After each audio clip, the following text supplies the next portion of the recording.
Hello, everyone, and welcome to Big Goal Energy. I'm your hostess, Bri Seeley, and we are coming to you today with actually a very special episode. You may notice, if you are a regular listener, that this is being released on a Thursday, in addition to the episode that was already released on Tuesday. I knew that I needed to interview Deja Foxx the second I heard her speak, and I've been following her online for a while. Her most recent debate really struck a chord in me. I started learning more about her. I learned that she was also raised by a single mom, that her mom also relied on benefits, food assistance, things like that. And I knew that coming from a circumstance like that and still pursuing your big goal energy, still going out there and doing big things in the world despite the need to survive, is incredible. So I wanted to get her on the podcast and ask her some of these questions, which you will be hearing in the coming episode. But let me tell you a little bit more about her in case you are not yet familiar with her, and then we will dive into the interview. Deja Foxx was raised by a single mom in Tucson, Arizona. As a free lunch kid in public schools, her family relied on SNAP benefits, Section 8 housing, and Medicaid to make ends meet.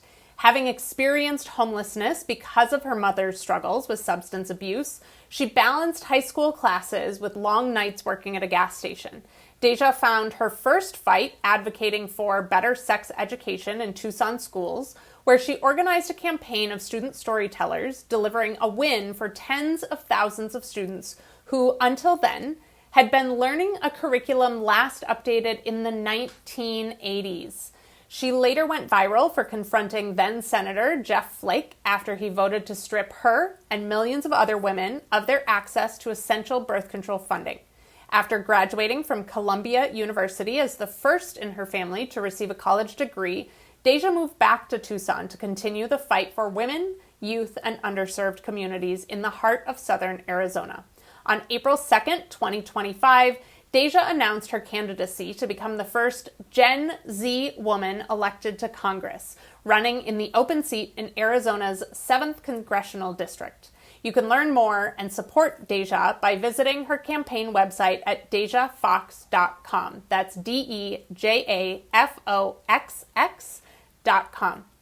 Please enjoy this episode, and if it moves you in any way, spoiler alert, I get teary-eyed at one point in this conversation. If it moves you in any way, please, please, please forward it onto a friend and share it with a young woman in your life, a young girl in your life, and let's ignite some big goal energy in the next generation. You were never meant for a small life. You have bold ideas, audacious dreams, and visions that keep you up at night. But the truth is, big goals don't come with step-by-step instructions, and success doesn't come from doing more. It comes from becoming more. Welcome to Big Goal Energy, a podcast for high-achieving women who are done shrinking, striving, and second-guessing, and are ready to defy reality in pursuit of the life they actually want. I'm your hostess, Bri Seeley, goal architect, subconscious strategist, and your permission slip to want what you want. Join me as we go beyond the surface level success to explore the mindset, identity, and inner work required to bring your biggest, most delulu goals to life. This is your space to be seen, to be expanded, and to remember that you are not alone on this journey. Let's get into it.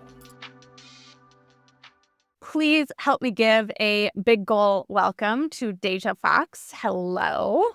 Hello, thanks for having me. I am so grateful and excited that you're here. As I mentioned in the opening, I've been kind of watching. I'm unfortunately not able to vote for you, but I've been watching your campaign from afar. When I announced on Instagram stories that I would be interviewing you, I had a ton of people so excited. I want to start by talking about you started following a lot of your big goals when you were fairly young, around the age of 15, when you became more visible, all while being homeless. Then you became the youngest staffer on VP Harris's presidential campaign. I want to know, when most people would have been in a survival mode figuring out how to make it through, Mhm. you stepped up into the spotlight and you really started not only fighting for your own rights, but for other people. What was the thing that inspired you to do that instead of spiraling down the survival mode path? Sure, politics is personal for people like me and it's survival. I was raised by a single mom in Section 8 housing on SNAP benefits or food stamps, and we relied on Medicaid. I was a free lunch kid in public schools. All of that has to do with policy, has to do with elections. And so I started standing up and demanding better for my elected officials when I was 15 years old because the sex education I received at my school was last updated in the 80s, didn't mention consent, was medically inaccurate, and disadvantaged young people like me who didn't have parents at home to fill in the gaps of a sex education curriculum taught by the baseball coach. I found a sense of agency in taking action and demanding better from my elected officials, in part because it was necessary, right? It was my access to good information and sex education that was on the line. And about a year later, as I scaled up my work under the first Trump administration, they had voted to defund Planned Parenthood centers right here in Arizona. And I went toe to toe with Republicans here in the state, asking why they would deny me the American dream, right? Take away the birth control and the funding for Planned Parenthood centers that was helping me to be successful, reach for higher education, chase those big goals. And because of advocates like the ones here in Arizona and across the country who stood up to those Republicans, they didn't stand a chance. I went on to be the first in my family to go to college. I received a full ride to Columbia University and was able to pursue my education and cross the stage as a first-generation college student. But that was because good policy. I know good policy lifts people up because I've lived it. One of the things that I hear and I feel myself is that people feel really hopeless when it comes to things like politics. I mean, I think right now there are more people actively involved in politics than possibly the history of America. What do you say to people that feel hopeless? Or how do we start feeling more engaged, like our voice matters, like we can go out and make change in a system that feels hopelessly broken? I know things feel hopeless right now. It's part of why I'm in this race. I've worked the behind the scenes of campaigns. At 19 years old, I was the influencer and surrogate strategist on Kamala Harris's first presidential run. I was a full-time digital strategist out of her headquarters. And in 2024, I worked in front of the camera. I was a content creator and a surrogate. I traveled through Arizona on the Reproductive Freedoms bus tour. I spoke at the Democratic National Convention, the DNC. But I had to ask myself a hard question when this seat opened up, which was, how would I feel if I sat this out? And can I, in good faith, continue to ask people to get involved if I don't give them someone to get excited about? And right now, I hope that you have a candidate you can see yourself in. And we are doing things differently because we have to. Other people in our race have big money in their corner. We're not taking corporate PACs. Someone in this race inherited the former congressman, their father's donor list. We're building from scratch, right? I was raised by a single mom who worked every odd job you could imagine, cleaning houses, working at a post office, a caregiver for the elderly. Some people in this race just have advantages that people like us will never have. And so we're doing things differently.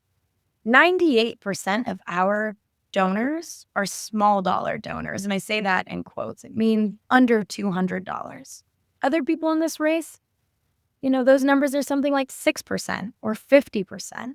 I want folks to know that when it comes to the way that we're running this campaign, your share on Instagram makes it possible for us to reach new people. Our debate clips have reached something like 7 million people, and that's not with paid behind it. That's with you all doing the work to share it to your group chats and your stories, and it's turning into action. In the last week since I stepped off the debate stage, we've raised over $100,000, 6 figures, in a special election primary in Arizona that is not supposed to happen, and our average contribution is something like $29. So that means that if you have $30 to spare, you could be one of our big dollar donors. And I want to encourage you to get in this fight with us. If you're feeling hopeless, the best antidote is to get involved. If you have time, get on a phone bank with us. Join our Discord. If you have talent, show up. Come help us photograph an event or create a video recapping one of our debate performances. If you have treasure, pitch in some extra money and make this run possible. What I love about this is that, I mean, you're essentially crowdsourcing, right? Like in the past, politics has been very inaccessible because most people don't have the ability to get access to those people or raise the funds they need to raise for $29. Y'all, that's like less than $1 a day for a month. That's really doable for most people. And not only for all of you listening right now to support Deja, but also maybe you want to run for office. Mm-hmm. If someone had the big goal to run for office in their state, what would you recommend, maybe like one or two small things that they could do to just get the ball rolling for themselves? Yes. Thank you for asking me that question. The first thing you can do is start showing up in community. Find a place that you want to volunteer regularly. Show up to those protests and introduce yourself to the organizers. If you're someone who practices religion, show up and be in community. Make friends in your place of worship, because those folks, those relationships, you need to build them before you're ever going to need them. And for the last decade, I've been an activist, fighting for better sex ed, pushing back on Republicans attempting to defund Planned Parenthood centers, even being arrested on Capitol Hill after the overturn of Roe versus Wade. And so I've been building my network, and it wasn't with the intention of running for office. It was organic. So show up, be in community. That's the first piece, because you're going to need a lot of support, whether that's people knocking doors or having good conversations about you or pointing you the right direction. And the next thing that I think you can do to prepare for a run for office is get really real about what it means to be an elected official and to run a campaign. The truth of the matter is that it is difficult by design for most young working class people to get involved. I'll give you an example out here in Arizona. Our school boards, unpaid. Our state legislature make $24,000 a year. It is difficult by design, and it excludes working class people. Some of the questions I had to ask before launching this run was, will I have enough support? Does my family and friends understand what this will mean for all of our lives? And do I have the finances, the personal finances, to be able to make this possible? Those are some of the hard personal and logistics questions you're going to have to ask before launching a run. And it shouldn't be that way. But as it stands, we still need to do that work to create a better pipeline for leaders that look like the people they serve to get involved. Let's switch gears a little bit. So much of having big goals and doing big things in the world and standing up to corrupt systems and fighting for change, it can take a toll. Sure. I've been an entrepreneur for 18 years. It's a lot. Talk to me about, what do you do to keep your head in the game? What do you do when you maybe get bad news and keep yourself from getting discouraged? Yeah. What does that look like on a really personal level for you? I'm 25 years old, but I'm not new to this. I've been doing this work for the last decade. I organized under the first Trump administration. I've worked campaigns, including 2020 and 2024. But running my own campaign has been an entirely own experience. It's different when it's your name at the top of the ticket. And I wish that I could be everywhere at once. But I can't. I cannot run a campaign alone, not a winning campaign. And it takes asking for help. Every single day, I have to ask volunteers to pitch in their time and go knock doors in 100-degree weather. I have to ask folks online to pitch in what they can to fund this race. I don't have deep pockets or a fat donor list that I inherited. I just have you all. And so getting really comfortable asking for help and support and reminding myself that I am offering people an opportunity to get involved, that this is just as much their campaign as it is mine, has been really grounding. But I want to say that this idea of self-care has never quite resonated with me. I really believe in community care, and I am seeing it in big ways in this campaign. The ways that by launching the campaign and putting my name out there, putting my head up to lead, people have shown up to support me. And at the very same time, I offer them something. I offer them hope, an opportunity to get active and involved and feel a sense of agency over this political system that feels far away most of the time, and a chance to really make a difference.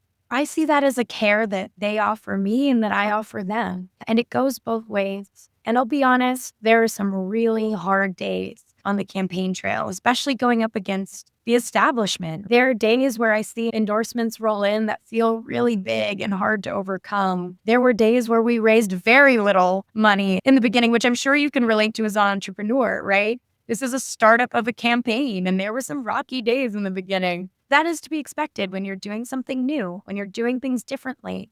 And it's worth doing because it's hard, because it is the thing that I would be proud to do no matter what. And so what I'll close with is just saying that I am in this race not to be something, but to do something. And I intend to win at the ballot box, but every single day I rack up wins.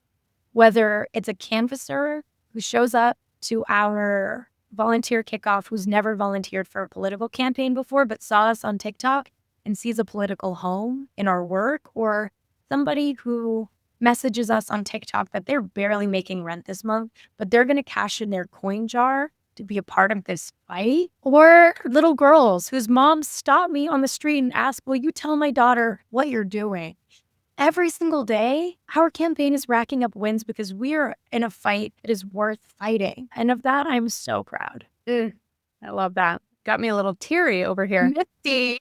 You're also running, obviously, like a very guerrilla campaign. Yes. Y'all have to be super scrappy about dollars and cents and things like that. I obviously work with a lot of entrepreneurs who are like, well, I can't launch my business until I have funding, or I can't get started until I have blah, blah, blah, blah, blah. What are some ways that you have embraced this guerrilla marketing to do big things? Because you're making waves. You shared some of the stats earlier. $100,000 in a week is a lot of money to bring into a campaign, considering that the average amount is $30. That's a lot of $30 donations, right? A lot of $30 donations. You're getting the reach, you're getting the visibility, people are listening to you. I look at your comments on Instagram, you have people all over the country who are rooting for you. What are some of the ways that you have overcome this? Like, well, we need a lot of money, or we need a large donor list. Any like strategies or tactics that have been particularly helpful? The first thing is you got to start before you're ready. I hate to tell you that, but it's never going to be the perfect time. It's not. And frankly, the stakes only get higher as you go along. There will only be more reasons not to do it. And somebody like me, I was forced to make a choice really fast. This seat that I'm running for was held for 22 years. I'm 25 years old. That's basically my lifetime. And it is not impossible that this seat, the district that I live in, that whoever might win it, these career politicians might hold it for another 2 or 3 decades. And so sometimes the opportunity comes. The moment is there and you have to answer the call. And I did. I hopped in and I gave it a heartfelt yes. That's really the piece of advice that I can give on a maybe less of a tactical level, but that there is no right choice. The right choice is the one you make wholeheartedly. And then, I do want to offer people some practical supports, which is that people have belittled me for my use of Instagram and TikTok in this political space, labeled me an influencer, called me unserious, but dollars talk, and so do these numbers, right? These views are turning into dollars, turning into action. I want folks to remember social media is just a new space for connecting with people. Lead with your story. Be a good storyteller. Focus on, and the right people will come. We get so caught up in the algorithm and performance and numbers. But really, this is how I think about each video. It's an opportunity to talk directly to people. What do I want that one person to hear? Don't think about talking to millions of people. Think about talking to your person. I think about talking to my voter, my donor, right? My donor has that $29 in their pocket, and that's it. And that's who I'm talking to. My voter lives here and maybe has felt left out of this process. So get really specific on your audience and who you are to them. And in each and every video, remember that it's a personal relationship. And don't let anybody tell you that it's not important or that it's not really talking to people or that it's cringe, because it's a new way of communicating. And frankly, it's where people are building their political opinions and making their shopping decisions these days. Yep. If you're listening to this and thinking, I wish I had more people in my life who just get it, you're not alone. Big goal energy women are rare. We're the ones dreaming big, defying norms, and refusing to settle. And that is exactly why I created the Big Goal Energy app. But it's more than just an app. It's a community, a safe, supportive space where ambitious women like you and me can gather, grow, and go after our biggest goals without judgment. Inside, you'll find real-time conversations, powerful tools and resources, and exclusive content you won't get anywhere else. And yes, direct access to me to support you on your journey. Whether you're building, dreaming, shifting, or scaling, you don't have to do it alone. Come join us inside the Big Goal Energy app and surround yourself with women who dream as delulu as you do. Download the app now or visit briseeley.com/community to learn more. Do you know what the average turnout is in Arizona for a special election? This district has been held for 22 years. We haven't seen a competitive congressional in basically my lifetime. And so it's very difficult to know what the turnout could be. We have a district of something like 800,000 people, and it's not unlikely that the total voters in this election will come out to something like 60 or 65,000 people. But we are doing the hard work to get that number up, to turn people out who otherwise would have set this election out, had not even known it was happening. And so we are changing the dynamic of this race just by being in it and getting people otherwise would have been left out excited. And that is the hard work and the long-term work of this party and this democracy. If someone is in your district, what can they do? Talk to us about like the dates of the election and what's coming up, and then what do you need? This special election here in Southern Arizona is the first referendum on 2024. Did we learn our lessons? Are we going to stand up or are we going to back down? And it has implications for people all across the country because what we do in this election here in Southern Arizona will determine who is recruited, endorsed, and funded all across the country in the 2026 midterms. And so this fight is not just for the constituents here in Southern Arizona. It has implications for each and every one of you listening. I'm asking you to get in this fight with us. I would love for you to follow along with us at Deja Foxx on Instagram, TikTok, Facebook. We're launching Blue Sky today or tomorrow, and follow along with the actions you can take, right? Whether that's coming out and knocking doors with us, putting up a yard sign, it makes a huge difference. But folks that aren't in Southern Arizona, you have an opportunity to get involved too. Whether that's pitching in to make this run possible, joining our Discord, and phone banking and text banking with us to make those direct voter contacts here in districts that are going to make the difference. And I want you to know that each and every one of those conversations in a race that could be decided by just a few hundred voters. I said, person district, maybe just 60 to 65,000 people turning out. With multiple people in a primary, that makes your win number really small. And it makes the margin of victory even smaller. And so I want folks to know that each and every conversation matters. Each week, we knock hundreds of doors, and those could be the ones that make the difference. So if you're out of state, I'd love for you to join our Discord and find a way to volunteer virtually. Love, love, love. If someone is listening and they have usually a big goal that either they're intimidated by or someone in their life has told them might be impossible or delusional. After the last 10 years of doing the work you've done in the world and chasing your big goals, really going for it before you were ready, do you have any advice or thoughts or tips for someone who might be in that position?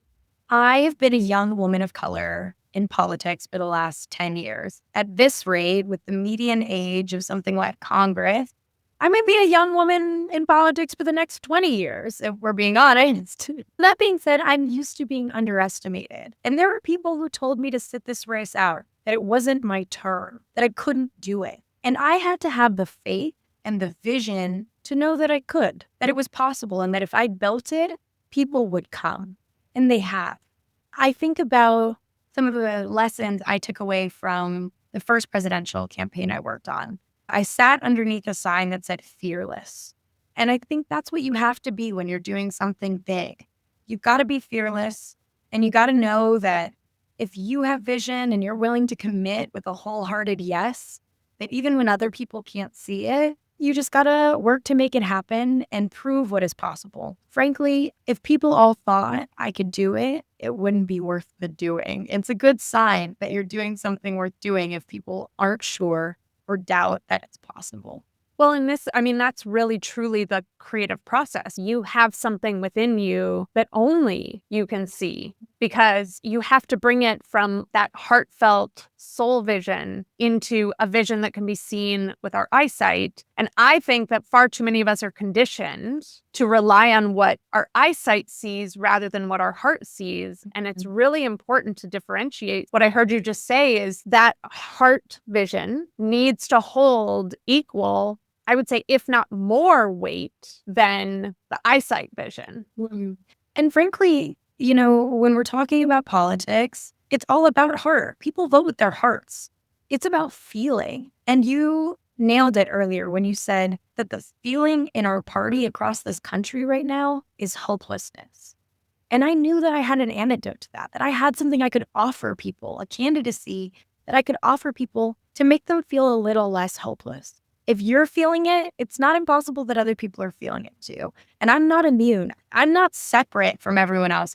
I felt hopeless after the 2024 election too. I joke with people that for me, it was either crash out or Congress. It was one or the other. And I decided to step up and lead and run because I needed to give people something that they could put their hope on. Yeah, love that. Well, Deja has already shared her social following, but you share them again. And then where can people either donate to, or is there like a sign up where people can get involved? So at dejafoxx.com, you can find everything you need to be a part of this campaign, whether that's reading our story, looking into where we stand on the issues, or pitching in. You can even sign up to volunteer virtually or on the ground in our Get Involved section. So I hope you'll visit us at dejafoxx.com. If people are voting, when is the election / when are the mail-in ballots due?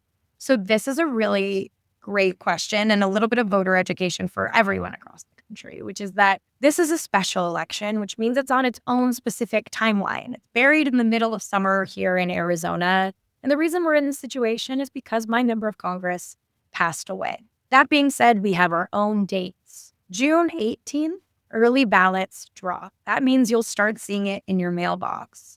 And we sort of mark that as the beginning of the election. July 15th is election day. That's the one you'll hear everyone talking about. But as an organizer, we think about that as the last day of the election. So you can keep an eye out for ballots in your mailbox as soon as June 18th. And we ask you to vote by July 15th. And you mentioned earlier, just as a little bit of education as well, this is a primary. So this is to determine the candidate, and then there's another election? Yeah, so we're running the special election primary. This is one of the safer and bluer districts here in Arizona, which means that the primary is, in essence, the election. Whoever we select as the Democratic nominee to run against the Republican in the general is more than likely to win. And we're going to work hard at it regardless. But that general election is in September. But we're running in a primary against other Democrats. And the question that people have to answer is, who are we as a party? Where do we want our country to go? And who's going to be the next generation of leaders? And so you, as the answer to those three questions, would you break that down? If people are voting for you, what does that mean in terms of who we are as a party and those other questions you just asked? A vote for me, whether with your dollar if you don't live in this district, or with your ballot if you do, it sends a signal to our party and our country that young progressive disruptors are winners. That we want a different way of doing things, that the way things have always been done isn't working, and we're ready to do things differently. And what that means for our party and our country is electing someone who will build our bench of leadership. The Democrats are presently in a deficit of leadership and good messengers. The right is running circles around us on the internet, on TikTok, and the far corners of the internet and new media spaces. And it's because we have failed to elect leaders who know how to communicate with voters online. Voting for somebody like me, bringing someone like me into this party, into leadership, is an opportunity to do things differently. Talk to the voters we've left behind, young people, working class folks, and we have a track record of doing that. We have accumulated millions of views in a special election primary in the middle of summer in Arizona. And that's just not supposed to happen, but it's good storytelling and solid strategy. And so if you want a different way of doing things, I'm asking you to elect somebody with advocacy experience. And if you want to see a change in our party, it means bringing in newer and younger voices who aren't afraid to compete in the digital space. I relocated to a red state in 2020. Was not in the life plan, not even close. Also moving back to the Midwest, not in the life plan either. But I did, and I will say one of the things that drives me the most crazy in living in an area like this is the mentality of, well, this is how we do things here. And it's like a cheese grater on my skin. It just makes me so angry because my question is always, but what if it's not the best way to do it? Just because it's something we've done in the past doesn't mean that it's something we need to continue in the future. And I love that there are more progressive, younger representative candidates. There was a candidate here in Oklahoma that I worked on her campaign a little bit because she was that as well. And I'm excited by the idea that there is possibility, that there is hope, that there is change on the horizon, and that we don't have to keep repeating all of the same BS that has happened in our country for hundreds of years. A different way of doing things is possible. And in real time, right now, we are proving it. If people get in our corner, that's what makes it possible to prove point that we can elect newer and younger leaders. There's a different way of doing things. We don't need corporate PACs or establishment endorsements. We can decide elections. We have new tools available to us, and it's exciting. And it really does speak to the fact that the way that things have always been done isn't working for most of us. I'm proud to be able to give people a different way to do things. Thank you for your time today. Thank you for your voice. Thank you for fighting for people that historically haven't been fought for in a really beautiful way. And I will be feet on the ground in Prescott, Arizona for 3 weeks. So I will be sending all of the good energy and all of the vibes while I'm there. And again, unfortunately can't vote, but we'll be doing my part. I have one last request for the listeners, and that is, if you feel inspired by Deja, by her story, by her courage to go out and do big things in the world, few things. One, obviously, go volunteer with her campaign and donate. 2, please share this episode with someone else who needs to hear it. If you know someone who lives in Deja's district, please share this episode with them. And 3, if you have a young woman in your life who's maybe, I don't know, around the age of 15-ish, and she needs some motivation or someone to look up to who's doing big things in the world, please give them this episode. I think I only swore once, and I'm very sorry if I did. I've been trying not to swear because I would love for young women, especially young girls, to listen to this episode and know that there's something they can do if they don't feel like they're represented right now as well. So please share this episode. And last but not least, please everyone help me thank Deja. Thank you for joining me today. I appreciate it so much. Thank you for having me. I appreciate your thoughtful questions. If this episode lit something up in you, share it. Text it to a friend, post it to your stories, or leave a review, because big goal energy is meant to be felt far and wide. And if you're ready to go deeper, explore the tools, hypnosis sessions, and support because your vision deserves more than hustle, join us on the Big Goal Energy app by visiting your app store and typing in Big Goal Energy. Your vision, your goals deserve alignment, ease, and your fullest self behind them. Until next time, trust yourself, dream bigger, and never forget, you are here for greatness.